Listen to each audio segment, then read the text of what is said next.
The voice was no more than a whisper, yet somehow Dany felt that he was walking just behind her. My bear, she thought, my old sweet bear who loved me and betrayed me. She had missed him so. She wanted to see his ugly face, to wrap her arms around him and press herself against his chest. But she knew that if she turned around, Sir Jorah would be gone. I am dreaming, she said. A waking dream, a walking dream. I am alone and lost. Lost because you lingered in a place that you were never meant to be, murmured Sir Jorah, as softly as the wind. Alone because you sent me from your side. You betrayed me. You informed on me for gold. For home. Home was all I ever wanted. And me. You wanted me. Dany had seen it in his eyes. When you play the Game of Thrones, you Subscribe and like. die. There is no middle ground.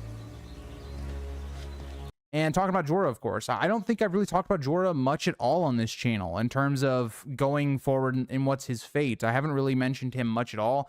I remember very vaguely a video I did at the very, very, very beginning of this channel.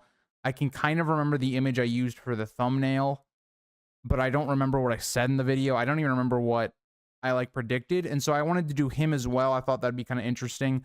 So let's talk about Jorah. So Jorah, at the end of A Dance with Dragons, he's basically been enlisted with Tyrion into the Second Sons, helping them flip.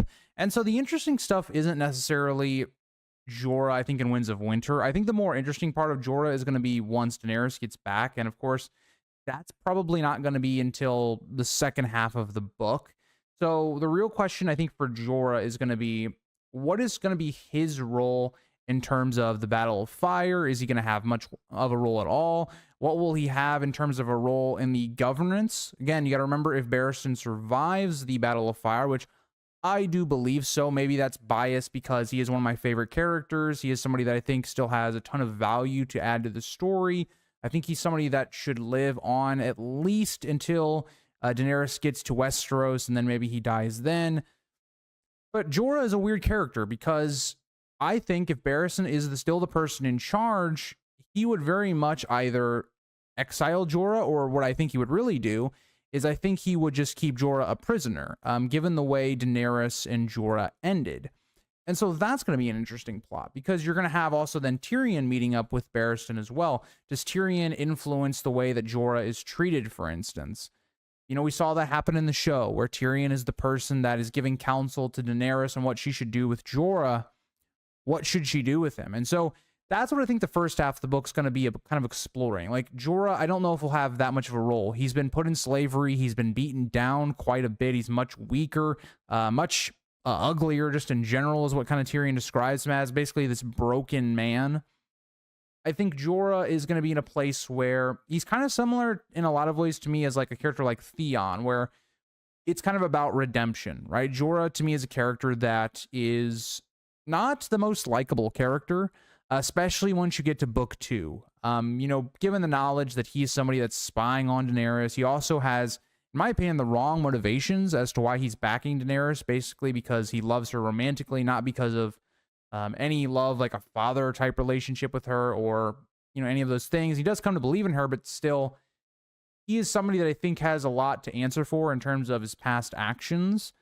You also look at how he isolates Daenerys, and maybe he's right in those things. You look at the earlier books, how he pushes away pretty much all male characters that try to get close to Daenerys, and a lot of that's built upon, you know, his own jealousy for those people getting close to Daenerys, but also it's his mistrust and a lot of those ideas.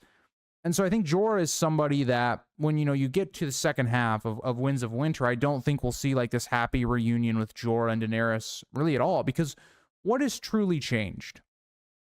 Right? You know, Jorah, he's gone through slavery. Okay. You know, he's gone through all these things to get back to Daenerys, but nothing has truly changed. He hasn't really atoned for any of the things that he's done in the past with Daenerys.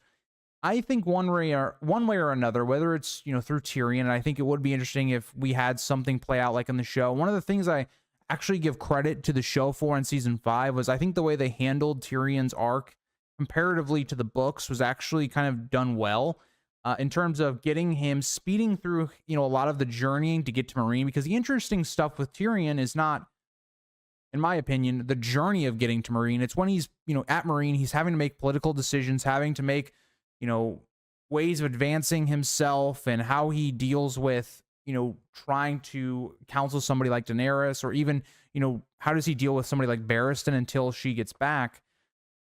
I think what we'll end up seeing with Jorah likely could be a situation where he's sent into exile again, but this time, because Tyrion's here, it could be more specific.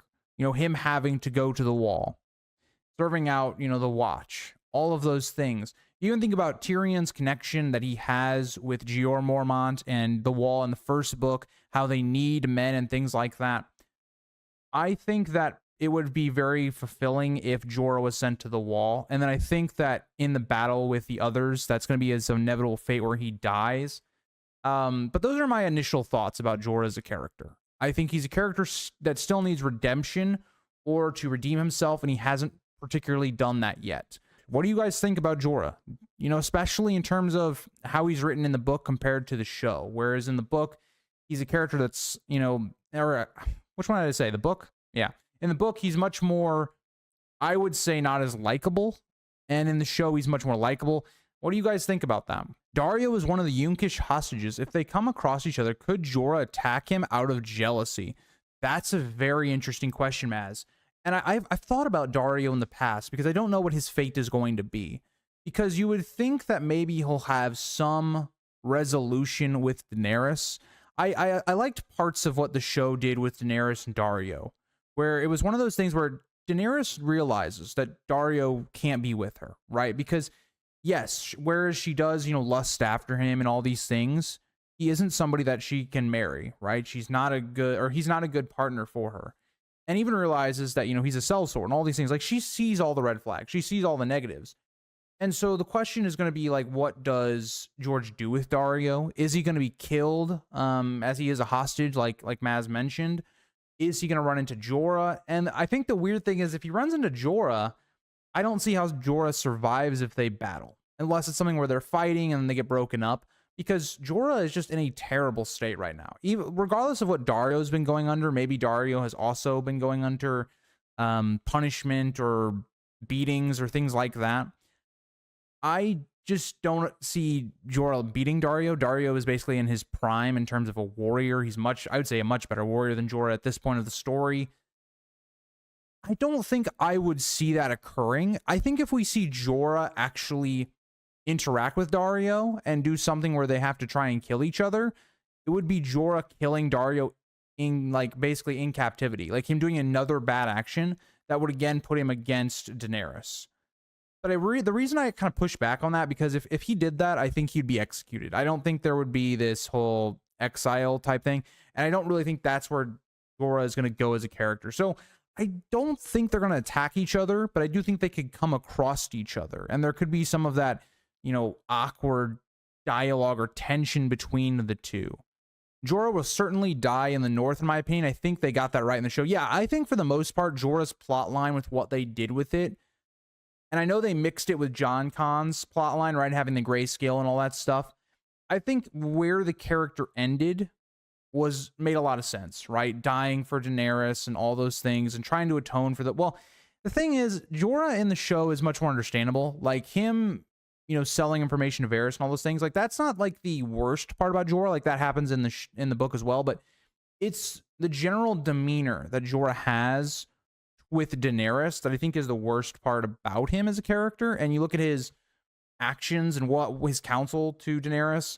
Don't get me wrong, he also does good things as well, but there's a lot of that in there. And so whereas the Jorah in the show, I don't feel like had to really atone for that much, right? In the book, it's going to be much more apparent that he needs to do those things, very similar to like a Theon. Maybe not as extreme as Theon, but in the same kind of vein as Theon. The chances of Jorah being at the random same brothel as Tyrion, yeah, that's my thing with Dance, and I'm gonna talk about that with my retrospective. I talked about that a lot, I think, in the first half of the book. Dance with the Dragons is a book that I think has a lot of conveniences, things that happen and it's like, okay, this is kind of convenient. The fact that Tyrion and Jorah end up next to each other, one of the few people that would really know exactly who Tyrion would be and all those things, like it's not great. It's not great. Unless George changed his mind on Jorah's plotline, I think he'll stay alive and wins, trying to redeem himself and won't die yet. And he He didn't die until season 8. Yeah, I agree, JC. I think Jorah, I think he's going to die more than likely in the battle with the others. I just think that's the most fulfilling arc that we'll get with the character for Jorah. I don't know if you've addressed this, but it's always stood out to me that Quaithe never warns Dany against him. So I don't think he'll, yeah, see, Ashley, I agree. I don't think we're going to see like Jorah, you know, betray him or any of those, or betray her or any of those things. I think that that's been done, right? I don't think we're going to see another betrayal by Jorah. I just don't think Jorah has done anything that necessarily makes up for the things he's done. So for instance, you know, bringing Tyrion back, like, was that really Jorah that did that? Was that, you know, the slavers? Like, Tyrion was, I would say, much more responsible with keeping them alive and getting them to actually marine in a position where they can, you know, talk to people like Barristan and eventually Dany when she gets back. So I agree. I think that Quaithe probably realizes that Jorah is somebody that is could be very valuable to Daenerys in the future. Maybe even saving her life, you know, with the battle for the others or number of different things. I don't think Jorah, out of all of the characters right now in the story that Daenerys is going up against or she'll come into contact with, like we've talked about, Illyrio, Resnack, everybody in Meereen, basically, you know, going back to Westeros, you have Varys and Young Griff, all these things. Jorah is also not an ugly guy in the show. That helped his character out a lot, yes. Whereas like Daenerys and Jorah still had like the Jorah was in love with her type thing. It felt like a different dynamic because Emilia Clarke, she is much older than say Daenerys is in the book.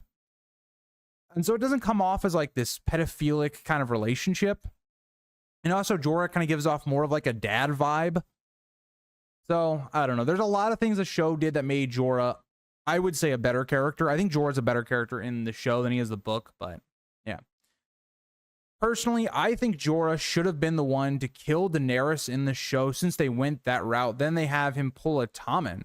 That's a very interesting idea as well. Like, Ashley, you think about, you know, when we get to the end of season 8, and if this does happen in the books as well, where Daenerys needs to be killed because she's too big of a threat, and say that, you know, she doesn't die in the war with the others, she does have dragons. She has a ton of influence. Who are characters that she's going to actually trust by the end of the series? Tyrion's a character that I've constantly looked at and said, I don't know if he's the most trustworthy person for Daenerys. I think he's going to be more of somebody that's going to feed on her negative impulses. I think Barristan is likely going to die early on when she gets to Westeros, or, you know, he could possibly die in the Battle of Fire. That makes a lot of sense as well. You know, I think a lot of people that are going to be close to Daenerys, that she's going to trust, are going to be either dead, or maybe they make some bad decisions that make that trust to be gone. So by the end of, you know, the show or the book, Jorah is somebody that's been with her throughout the entire story. I do think that would be an interesting end for Daenerys, being killed by Jorah. Something that he helped create and mold. Some of that distrust that she would be feeling came from him. So I think that's a very interesting theory, Ashley. I really like that idea. That it goes against kind of the normal tropes. It's like, okay, maybe Jon's going to kill her like he did in the show. You take a character that's much more personal to Daenerys. I think that's interesting.